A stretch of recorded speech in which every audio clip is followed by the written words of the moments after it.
বিহারে এসআইআর বিতর্কে নয়া মোড়।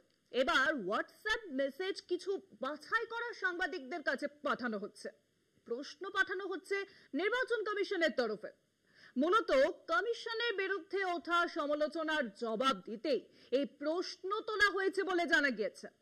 কমিশন নিজের ওয়েবসাইটে প্রশ্ন না করে এভাবে হোয়াটসঅ্যাপে প্রতিক্রিয়া দেওয়ায় বিতর্ক ঘনিয়েছে বিভিন্ন মহলে। বিহারে ভোটের মুখে নিবিড় সংশোধন বিতর্কের মধ্যে এবার নতুন জল্পনা ঘনিয়ে উঠল। কিছু বাছাই করা সাংবাদিককে একটি হোয়াটসঅ্যাপ মেসেজ পাঠিয়ে বেশ কিছু প্রশ্ন তুলে ধরেছে নির্বাচন কমিশন। বার্তায় প্রশ্ন তোলা হয়েছে, নির্বাচন কমিশন কি সমালোচনায় মাথা নোয়াবে?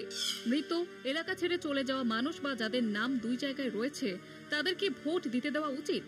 নিবিড় সংশোধন নিয়ে যেখানে রোজই কাজের অগ্রগতির খবর নিজেদের ওয়েবসাইটে দিয়ে থাকে কমিশন, সেখানে নিজস্ব ওয়েবসাইটে নিজেদের বক্তব্য পেশের বদলে এভাবে হোয়াটসঅ্যাপে বার্তা পাঠানোই স্বভাবতই বিতর্ক শুরু হয়েছে।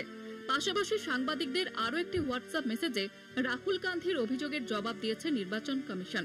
কংগ্রেসের পক্ষ থেকে দাবি করা হয়েছে কর্ণাটকে কমিশনের প্রতারণার 100% প্রমাণ রয়েছে।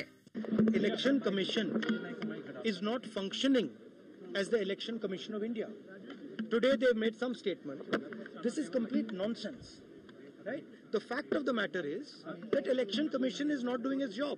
Now we have concrete 100% proof of Election Commission allowing cheating in a seat in Karnataka. इसमें ऐसा कभी नहीं हुआ है, जबकि निर्वाचन कमीशन, जो इलेक्शन कमीशन जो एक कॉन्स्टिट्यूशनल बॉडी है, वो बीजेपी का एक शाखा बन गया है। तो एक्स्ट्रा 77 लाख को आप सर्वे किया और उसमें से आप 21 लाख को डिलीट कर रहे हैं, मतलब 1/3 से भी ज्यादा आप डिलीट कर रहे हैं। तो ये 56 लाख लोग है कौन? क्योंकि बिहार में तो कंटिन्यूस रिविजन हो रहा है। तो इलेक्शन कमिश्नर है, वो कह रहे कि आप क्या चाहते हैं कि इलीगल एलियंस वोट दे? भाई साहब, आपका जो बॉर्डर है वो तो मिनिस्ट्री ऑफ होम अफेयर्स देखता है। इन्फिल्ट्रेशन का जिम्मेवारी मिनिस्ट्री ऑफ होम अफेयर्स है। होम मिनिस्टर को रिजाइन करना चाहिए।